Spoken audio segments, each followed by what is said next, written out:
Olá pessoal, sou o Fernando Gente, economista-chefe da XP Asset. Estou gravando esse vídeo para comentar a decisão de agora do Copom, que subiu a taxa Selic em 25 pontos, como esperado.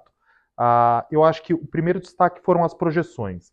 Então, todas as projeções subiram 10 bips. Então, a projeção desse ano foi de 4,2 para 4,3, a projeção do ano que vem foi de 3,6 para 3,7, e mais importante, a projeção do primeiro trimestre de 2026, que é o horizonte relevante do Copom, subiu de 3,4 para 3,5.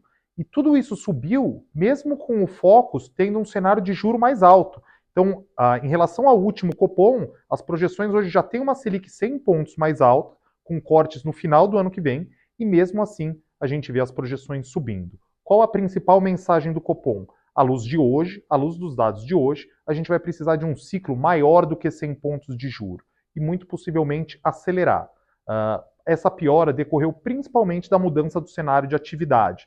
Então, com a surpresa do PIB do segundo trimestre, com os novos dados do mercado de trabalho, o Copom revisou aí seu cenário de ato do produto e, consequentemente, todas as projeções para frente. É bem verdade que também teve uma piora de expectativas de inflação, mas o impacto delas agora foi secundário. Aqui na Asset, o nosso cenário era dessa primeira alta de 25, seguida de 4 altas de 50 e uma alta derradeira de 25 pontos. É óbvio que com o Fed cortando o juro, então vale lembrar que muitos questionavam, poxa, será que o Copom vai subir com o Fed cortando? A gente teve um corte de 50 pontos de juros nos Estados Unidos hoje, uma surpresa, o câmbio reagindo, então aqui o câmbio no Brasil já na casa aí dos 3,40, dos 5,40, 5,45. Se mantiver esse patamar, deve melhorar as projeções à frente, mas a gente está falando de 10 bips de melhora. Então ainda assim a projeção estaria em 3,40 para o primeiro trimestre de 2026. Pensando no segundo trimestre de 2026, que logo menos na próxima reunião já é o horizonte relevante, ainda assim a gente deveria estar com esse novo câmbio. Hoje o modelo do Banco Central deve estar dando 3,30, ainda assim estaria dando alguma coisa em torno de 3,20. Tudo isso para dizer que a gente deve ter aí uma aceleração na próxima reunião, se o cenário evoluir como a gente espera, mas aí a gente vai ter semana que vem a ata e o relatório de inflação e a gente grava aqui para comentar com vocês as nossas impressões. É isso, obrigado, um abraço a todos. Olá pessoal, falando aqui com vocês é o Thales Maion, economista aqui da XP Asset, cobrindo a economia internacional. Vou comentar com vocês sobre a reunião de hoje do Fed. O Fed cortou finalmente a sua taxa de juros em 50 pontos base, o mercado estava bastante dividido se o corte ia ser de 25 ou 50. O Fed optou pelo esse corte maior, ali, de maior magnitude, de 50 pontos, levando o corredor da Fed Funds Rate de 5,25 com 5,5 para 4,75 com 5%. Esse corte de juros se deu mediante um diagnóstico de uma economia que apresenta menor pressão inflacionária do que se acreditava à época da última atualização de projeção, que ocorreu ali em junho. Agora a gente viu o Fed revisando para baixo as suas projeções de inflação tanto deste ano, de 2,8 para 2,6, quanto do ano que vem, de 2,3 para 2,2, acompanhada ali de uma alta maior do que a esperada na taxa de desemprego.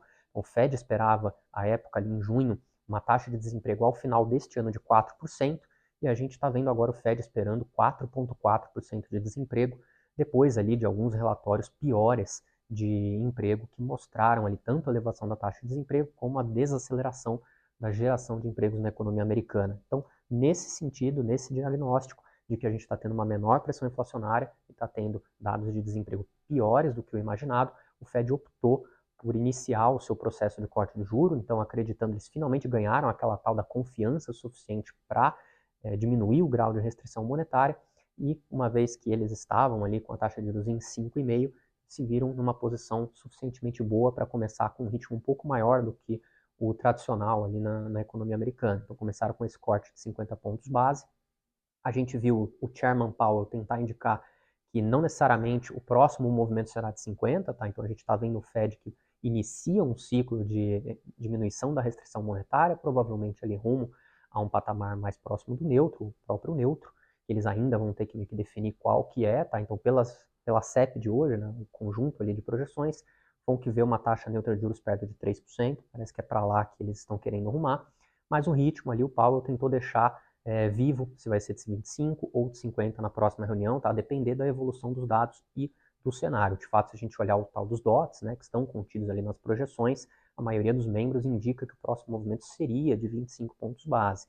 Apesar de já tivemos um movimento de 50, dado que os dados de emprego e desemprego têm mostrado uma tendência ali de desaceleração, de desaquecimento maior do que é esperado pelo FONC, a gente não pode descartar também que o próximo movimento seja ali de 50 pontos base, tá? Mas de toda forma, a gente tem o FONC finalmente começando esse processo de diminuição da restrição monetária e aparentemente caminhando ali uma taxa neutra mediante justamente esse diagnóstico de menores pressões inflacionárias na economia americana e de um risco, um balanço de riscos que mudou. Antigamente o risco era todo do lado da inflação, o FONC super preocupado, focado com a inflação, em trazê-la de volta à meta, mas agora o balanço de risco, lembrando que o FONC tem um mandato dual de inflação e emprego, agora o balanço de riscos parece estar pior ali para o emprego. Então eles qualificam como equilibrado, mas a gente percebe ali na fala dos membros, em particular do Chairman Powell, alguma preocupação ali especial com o cumprimento do mandato do emprego. Então, em busca de manter o tal do soft landing, ou pouso suave da economia americana, conseguir trazer essa inflação sustentavelmente para a meta sem causar uma recessão,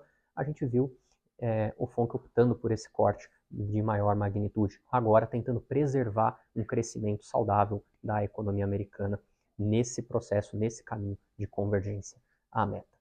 Então, por hoje é só, pessoal. Agradeço a todos que estão nos ouvindo e até a próxima.